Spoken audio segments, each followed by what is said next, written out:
U Srbiji u okviru pripreme za prvi oficirski čin borave američki kadeti srpskog porekla sa West Pointa, jedne od najprestižnijih vojnih akademija u Sjedinjenim Američkim Državama, ali i u svetu.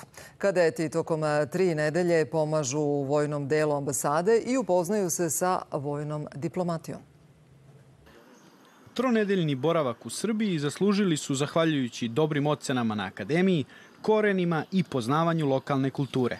Filipova majka poreklom je iz Kozarske Dubice, a Aleksin otac iz Aranđelovca. Pre 30 godina emigrirao je u Sjedinjene Države. Mnogo lepo je bio ovde. Mi smo videli sve. Hrana je bio mnogo lepo, narode su lepo.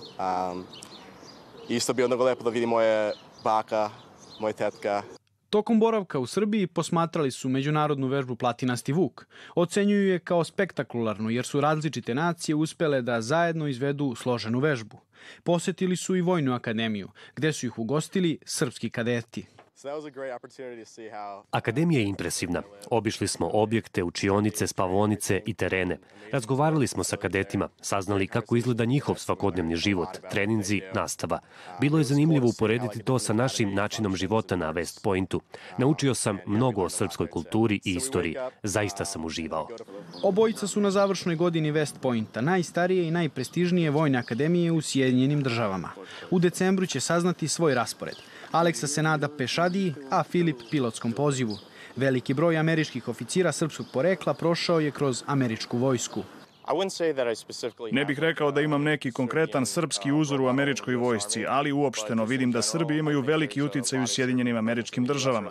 Iako nas je malo, oko 6 miliona, Srbi su poznati i u sportu i u kulturi. Imamo imena kao što su Nikola Jokić i Novak Đoković. To su globalno poznate ličnosti koje predstavljaju Srbiju u najboljem svetlu.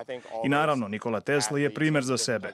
Ne mogu da se setim ni jednog poznatog Srbina u Sjedinjenim Američkim Državama koji ostavlja loš utisak. Većina nas ostavlja zaista sjajan utisak. Ni Filip nije prvi put u Srbiji. Iskoristio je ovu službenu posetu da obiđe rodbinu koju ima u Novom Sadu. Ipak sada kao 21-godišnji mladić Srbiju je doživeo drugačije. Gostoprimstvo definitivno. Gde god da odete, ljudi su ljubazni, srdačni i hrane ima uvek u izobilju. Najlepši trenutak mi je bio kada sam igrao odbojku i košarku sa lokalnim momcima. To druženje i povezivanje sa ljudima ostaće mi u sećanju. Iako trenutno moj srpski jezik nije baš najbolji, nadam se da ću za 1 ili 2 govoriti tečno.